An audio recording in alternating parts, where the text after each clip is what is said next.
Assalamualaikum warahmatullahi wabarakatuh.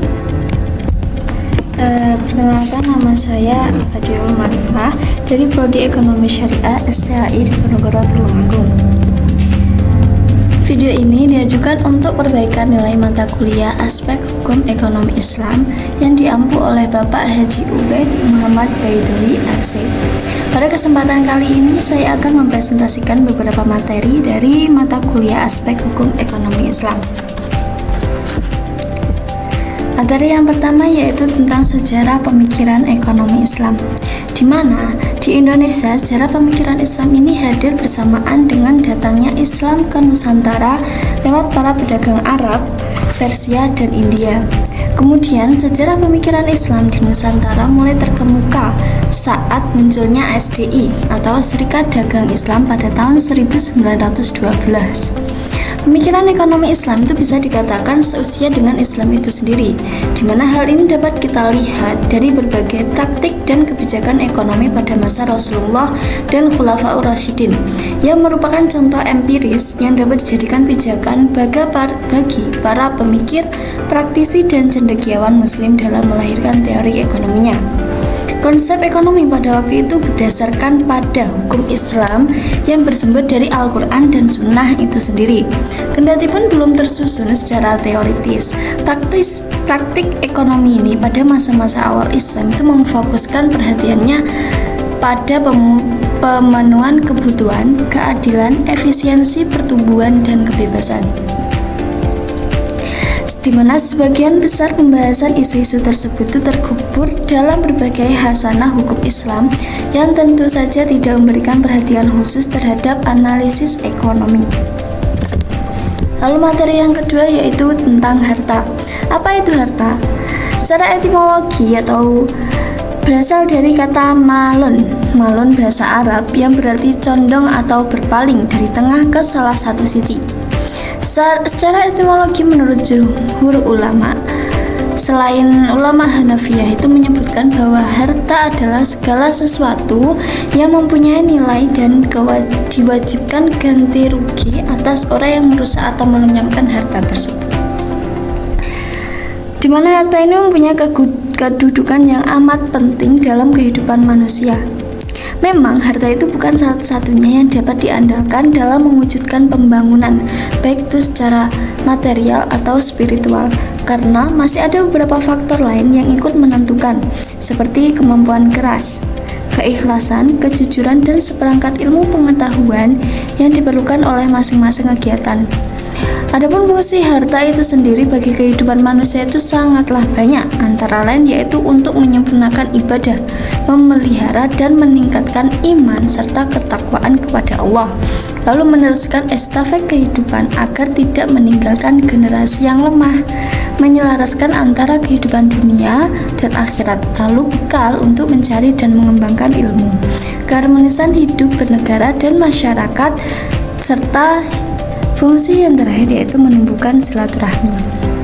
Kepemilikan hakiki yaitu hanya milik Allah, hanya saja Allah itu telah memberikan kekuasaan atas harta kepada manusia sekaligus yang menjadikan harta itu sebagai hak pemilikan manusia. Dilihat dari unsur harta, baik benda ataupun manfaatnya, kepemilikannya dibedakan menjadi dua, yaitu milkut tam dan milkun naqs. Yang pada umumnya menurut M.A. Manan, terdapat ketentuan syariat yang mengatur bahwa hak milik pribadi yaitu pemanfaatan kekayaan, pembayaran zakat, dan penggunaan yang berfaedah di jalan Allah, serta penggunaan yang tidak merugikan. Lalu materi yang selanjutnya yaitu jenis-jenis akad. Apa itu akad? Akad yaitu perjanjian atau kontrak antara dua pihak atau lebih dalam dunia bisnis atau transaksi yang telah diatur oleh prinsip-prinsip syariah Islam. Lalu yang kedua syarat-syarat rukun dan syarat-syarat akad. Rukun yang pertama yaitu keterlibatan dua pihak, yang maksudnya keterlibatan dua pihak itu yaitu adanya penjual dan pembeli, di mana syaratnya yaitu dua-duanya itu berakal, tidak ada paksaan, lalu cakap hukum. Cakap hukum di sini maksudnya mereka sudah dalam kondisi tahu hukum, mana yang salah, mana yang benar. Lalu syarat yang kedua yaitu objek akad. Maksudnya ada objeknya, seperti contoh ketika kita melakukan akad jual beli, kita membeli kopi, di mana keterlibatan dua pihak yaitu adanya penjual dan pembeli. Lalu objek akadnya apa? Objek akadnya yaitu kopi itu sendiri. Syaratnya yaitu harta ini merupakan harta yang jelas yang diketahui oleh kedua belah pihak dan merupakan objek yang halal. Lalu syarat yang ketiga yaitu adanya ijab qabul. Ijab qabul atau serah terima. Syaratnya yaitu adanya kesatuan majelis kesepakatan, tidak ada paksaan serta pernyataan yang jelas dan tegas. Lalu jenis-jenis akad itu sendiri ada 7. Yang pertama yaitu akad murabahah, di mana akad ini yaitu akad jual beli, mesti ketika akad yang dilakukan oleh dua belah pihak atau dua atau lebih dengan keuntungan yang telah dijelaskan di awal. Lalu yang kedua yaitu musyarakah. Musyarakah ini apa? Yaitu investasi atau bisa dibilang dengan investasi. Ya seperti itu, sama seperti murabahah, yaitu akad jual beli dilakukan oleh dua belah pihak atau kerjasama dengan pembagi keuntungan dan rugi. Pembagian keuntungan dan ruginya itu rata antara pemodal dan pelaku usaha. Lalu yang jenis yang ketiga yaitu mudharabah, merupakan kerjasama antara kedua belah pihak atau lebih dengan pembagi keuntungan yang rata. Jadi dua-duanya sama-sama untung, sama-sama dibagi untungnya, tetapi rugi dan resiko itu ditanggung oleh pemodal, oleh pemberi modalnya. Sementara pelaku usaha tidak menanggung rugi dan resiko. Lalu yang jenis yang keempat yaitu ijarah, yaitu akad sewa menyewa. Banyak ya akad sewa menyewa. Lalu yang jenis yang kelima yaitu akad salam. Akad salam ini seperti ketika kita beli di online, bayar di muka. Kalau kita beli di Shopee itu biasanya bayar dulu nanti barangnya kan dikirimkan, itu barangnya datang di akhir. Lalu yang akad yang keenam yaitu akad istisna. Akad istisna ini hampir sama dengan akad salam, tapi bedanya di akad istisna ini dia pre-order custom. Maksudnya pre-order custom itu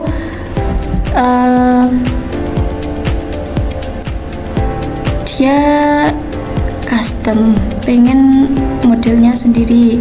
Seumpamanya seperti halnya ketika tukang kayu, kita membeli almari.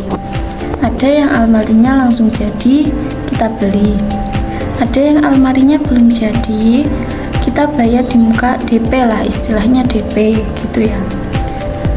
Istilahnya DP, kita bilang modelnya seperti ini Pak, tapi oh iya Mbak, barang jadi setelah 1 bulan, ada DP 200.000, nanti bayaran lunas ketika barang sudah jadi dan diantarkan.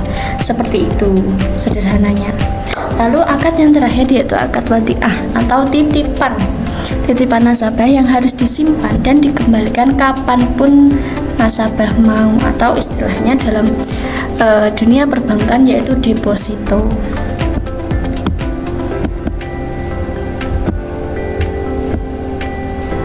Lalu materi yang selanjutnya yaitu sumber material ekonomi Islam. Apa itu ekonomi Islam? Ekonomi Islam yaitu sistem ekonomi yang berdasarkan syariat Islam yang mengacu pada Al-Quran dan Al-Hadis. Dasarnya ekonomi Islam itu apa saja? Yang pertama ada kepemilikan Allah, lalu penggunaan harta untuk akhirat, anjuran bekerja, dan sikap adil. Sumber hukumnya itu berasal dari Al-Quran, As-Sunnah, Ijma' dan Qiyas. Lalu yang selanjutnya yaitu sumber metodologi Islam. Apa itu metodologi Islam? Metodologi Islam itu menggunakan metode usul fikih dan ilmiah dengan Al-Quran dan As-Sunnah sebagai sumber utama. Metode usul fikih ini digabungkan dengan ilmiah tanpa bertentangan dengan agama. Sumber dari metodologi Islam itu sendiri yaitu termasuk Al-Quran, Sunnah, Ijma, dan Qiyas yang membimbing praktik ekonomi Islam. Tujuan dari sumber metodologi Islam itu sendiri yaitu untuk mengintegrasikan nilai-nilai Islam ke dalam ekonomi dan menolak sistem ekonomi konvensional. Lalu materi yang selanjutnya yaitu asas-asas ekonomi Islam atau muamalah. Ekonomi Islam ini didasarkan pada prinsip yang diatur oleh Allah seperti yang telah dijelaskan sebelum-sebelumnya, untuk menciptakan hubungan yang harmonis antar sesama. Adapun 5 asas utama dalam ekonomi Islam yaitu yang pertama yaitu asas tauhid, di mana kita itu meyakini bahwa semua kekayaan yang ada di dunia ini, yang ada di alam semesta ini merupakan milik Allah, kita hanya dititipi saja.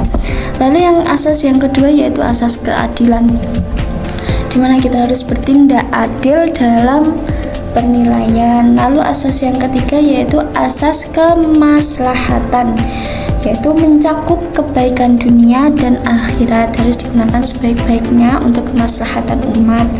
Lalu yang asas yang keempat yaitu asas ta'awun, yaitu kolaborasi dan saling membantu. Ta'awun itu kan berasal dari bahasa Arab yang artinya saling tolong-menolong. Lalu yang kelima yaitu asas keseimbangan, yaitu mengedepankan kesederhanaan dan menghindari boros, tidak boleh berlebih-lebihan. Lalu materi yang selanjutnya yaitu ekonomi makro. Apa itu ekonomi makro? Menurut Adam Smith, ekonomi makro merupakan suatu analisis fenomena untuk mengetahui sebab akibatnya. Kebijakan ekonomi makro ini bertujuan menstabilkan dan mendorong pertumbuhan ekonomi yang terbagi menjadi kebijakan moneter, fiskal, dan penawaran. Sudah dijelaskan di mata kuliah yang telah lalu bahwa ekonomi makro itu ekonomi yang mencakup dengan seperti ekonomi nasional. Seperti tadi ada kebijakan moneter, kebijakan tentang uang, kebijakan fiskal, dan penawaran. Ruang lingkup dari ekonomi makro itu yaitu mencangkup kinerja ekonominya itu bagaimana, lalu tingkat kegiatannya seperti apa, kebijakan pemerintahnya seperti apa, lalu pengeluaran agregat, stabilitas, pertumbuhan jangka panjang, perdagangan internasional, dan ekonomi terbuka. Jadi ekonomi makro ini membahas tentang ekonomi yang lebih luas lagi dari ekonomi mikro. Lalu materi yang selanjutnya yaitu manusia perspektif ekonomis Islam. Apa sih manusia perspektif ekonomi Islam ini? Menurut Khursyid Ahmad, beliau mendefinisikan bahwa ilmu ekonomi Islam itu merupakan sebuah usaha untuk memahami masalah ekonomi dan perilaku manusia dari perspektif Islam. Ekonomi Islam ini mempelajari perilaku muslim yang mengikuti ajaran Al-Quran, hadis, ijma, dan qiyas yang merupakan sumber hukum tadi ya. Manusia ini dianggap sebagai makhluk paling sempurna di antara makhluk-makhluk ciptaan Allah. Ya, berbeda dengan hewan dan tumbuhan, karena kan manusia memiliki fisik, perasaan, hawa nafsu, dan lain sebagainya, serta memiliki akal untuk berpikir, sementara hewan dan tumbuhan tidak memiliki akal untuk berpikir. Seseorang yang rasional itu akan memenuhi kebutuhan yang penting, bukan keinginan yang tidak terbatas, di mana kebutuhan yaitu hal yang diperlukan untuk mencapai kesejahteraan, sementara keinginan yaitu hasrat untuk memenuhi kebutuhan spesifik, di mana dalam Islam semua kegiatan manusia itu harus mengikuti syariah atau aturan yang telah ditetapkan oleh Allah, di mana Allah menciptakan ekonomi tauhid seperti asas tauhid tadi.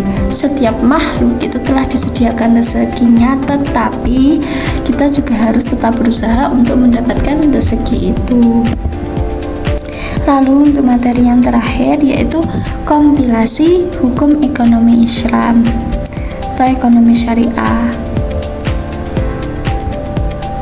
ekonomi sebenarnya ini sudah sama seperti materi-materi yang sudah dibahas di awal.